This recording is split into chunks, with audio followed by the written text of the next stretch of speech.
Olá, pessoal! Na nossa aula do dia de hoje, a gente vai discutir aí a reeleição de Nicolás Maduro para mais um mandato presidencial na Venezuela.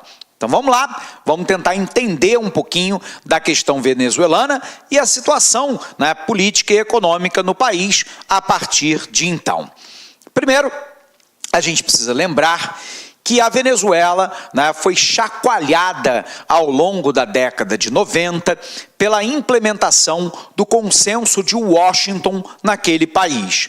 Você se recorda que o Consenso de Washington era um conjunto de medidas neoliberais propostas lá pelo Banco Mundial, pelo FMI, pelo Banco Central Norte-Americano, para as economias altamente endividadas da América Latina.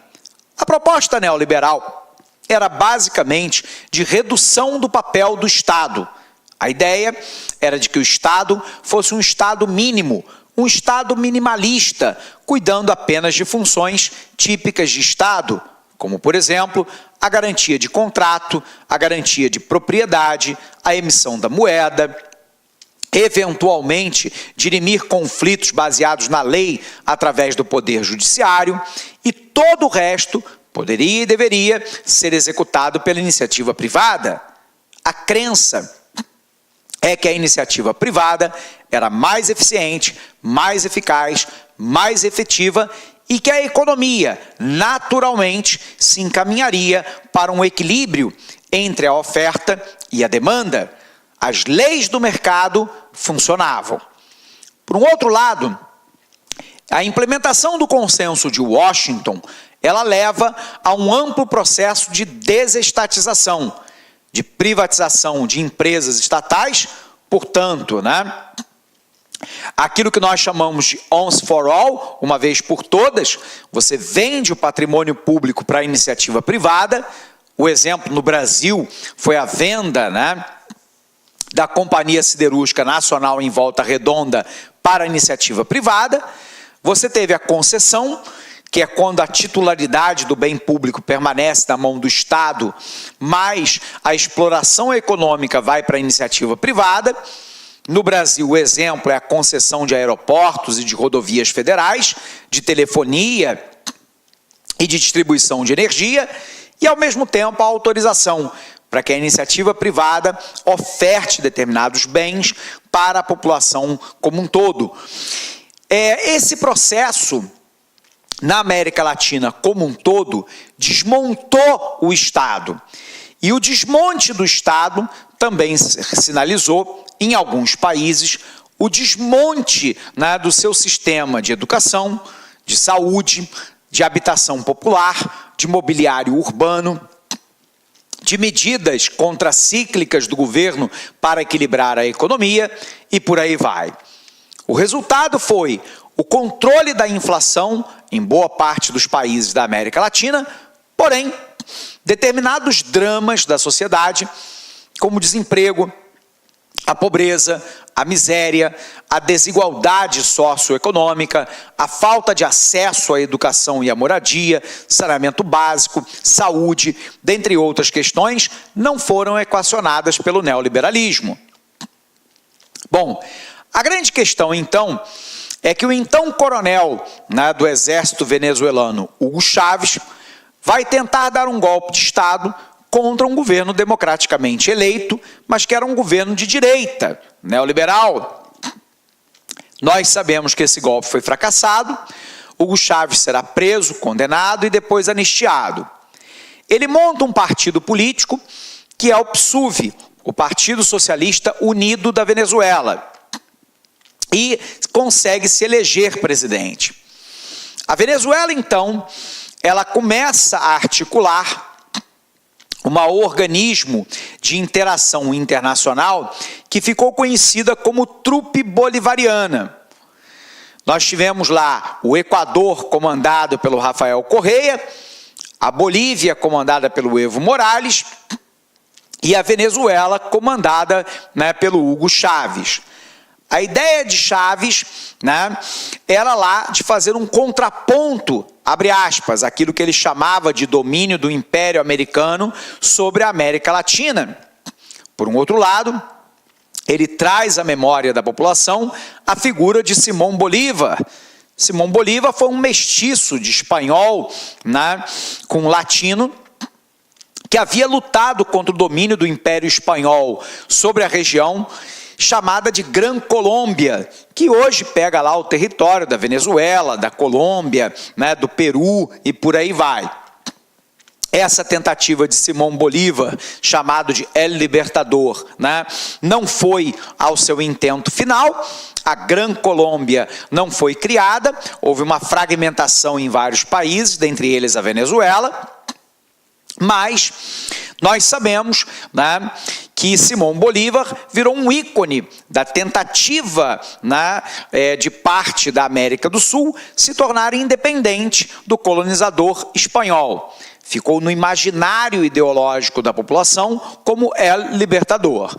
Nós sabemos, então, que Hugo Chávez se apropria dessa figura ideológica de Simão Bolívar, inclusive mudando o nome da Venezuela para a República Bolivariana da Venezuela. Hugo Chávez inicia, então, a implementação daquilo que ele chama de socialismo do século XXI, fazendo um contraponto ao consenso de Washington e ao pensamento neoliberal. Ele inicia um movimento contrário, de estatização dos meios de produção, ao mesmo tempo do aparelhamento das empresas estatais e do poder público com partidários do PSUV, passa a controlar, né, a mídia, o judiciário e o legislativo do país, se manifesta claramente por atitudes antidemocráticas. Por exemplo, ele faz uma caça à oposição do país, ele fecha grupos midiáticos, cria uma milícia armada para defender a Revolução Bolivariana, né, que se constituiu num verdadeiro exército em paralelo às forças armadas do próprio país.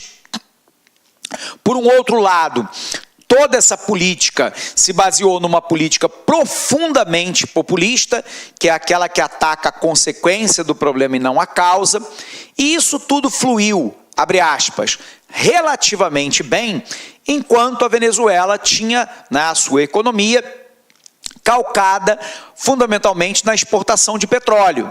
Lembrando, a Venezuela é a 6ª maior produtora mundial de petróleo. Ela é membro da OPEP, da Organização dos Países Exportadores de Petróleo. Quando nos anos 2000 a commodity petróleo alcançou o preço de 130, 140 dólares o barril, a Venezuela, abre aspas, estava nadando, né, nesse dinheiro obtido com a exportação de petróleo e podia tocar o seu processo de compra de tudo aquilo que ela necessitava, sem se industrializar, sem se modernizar, sem mexer na infraestrutura do país, numa relação quase protoditatorial. Lembrando que Hugo Chávez aprova uma nova Constituição, e nessa Constituição está garantido o direito de reeleição ilimitada, que é válido para ele mesmo.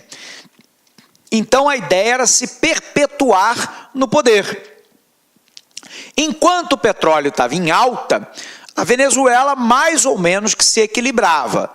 No entanto, nós sabemos que commodities agropecuárias e minerais têm alguns problemas graves. Primeiro, commodity vive um mercado de concorrência perfeita, onde eu tenho um tal grande número de empresas que fornecem o bem, um tal grande número de pessoas que demandam o bem, que ninguém é grande o suficiente para impor um preço ao mercado. O preço é tido como dado pela interação entre a oferta e a demanda. Quando, diante da crise econômica mundial de 2008, a demanda mundial de petróleo caiu, a oferta passou a ser maior do que a demanda e o preço desabou.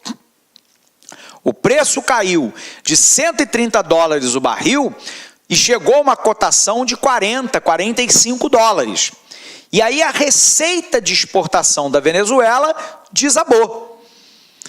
Com ela desabando, nós tivemos um adendo, que foi a morte de Hugo Chávez por um câncer no abdômen, extremamente agressivo. A Constituição determinava que em 30 dias deveriam ser convocadas novas eleições. Nessas eleições, nós tivemos um candidato de oposição e tivemos o vice-presidente de Hugo Chávez, o atual presidente Nicolás Maduro. Numa campanha e numa eleição extremamente apertada, Nicolás Maduro ganha a eleição. Com a queda do preço do barril do petróleo, a Venezuela entrou no caos, né? Primeiro, uma grave crise de desabastecimento na área energética, na área de alimentos, na área de medicamentos, né? E uma série de outros setores. O nível de investimento no país desabou. Ao mesmo tempo, várias empresas foram estatizadas e aparelhadas pelo partido PSUV. Resultado, a produção e a produtividade desabaram, inclusive da PDVSA, a Petróleo de Venezuela S.A., que é a estatal venezuelana de petróleo. De uma produção de mais de 3 milhões de barris dia, ela caiu para uma produção de um pouco mais de 1.500.000 barris de petróleo dia. É uma produção muito menor, né, menos da metade daquilo que ela vivia antes. Por um outro lado, o acirramento político no país, né, alcançou os pícaros, né? E aí, Nicolás Maduro, né, há um tempo atrás, numa eleição parlamentar, perdeu o controle do parlamento da Venezuela. A maioria da população votou na oposição. Resultado, no meu entendimento, num regime claramente protoditatorial, o presidente venezuelano resolveu convocar uma nova constituinte para revogar a Constituição que já havia sido feita pelo próprio Hugo Chávez. Nessa nova Constituinte, né, os membros da Constituinte seriam eleitos, metade deles pelas chamadas comunas, que são basicamente representantes do próprio PSUV, e a outra metade numa votação livre por parte da população. Resultado, já garantindo metade do voto, né, da Assembleia Constituinte nas comunas, nos movimentos populares de trabalhadores que são dominados pelo PSUV.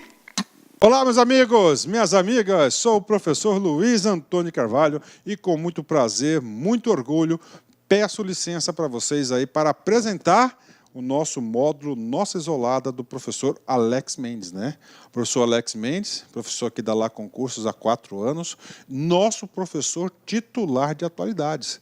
E o professor Alex Mendes, né, com a Lá Concurso, nós temos um programa de atualidades. Professor, como é que funciona isso, né?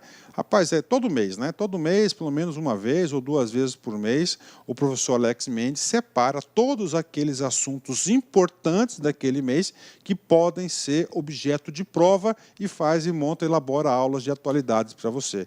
Com certeza, gente. Então, é um programa que regular, tá? É um programa regular de atualidades. Então, este nosso curso de atualidades, tá certo?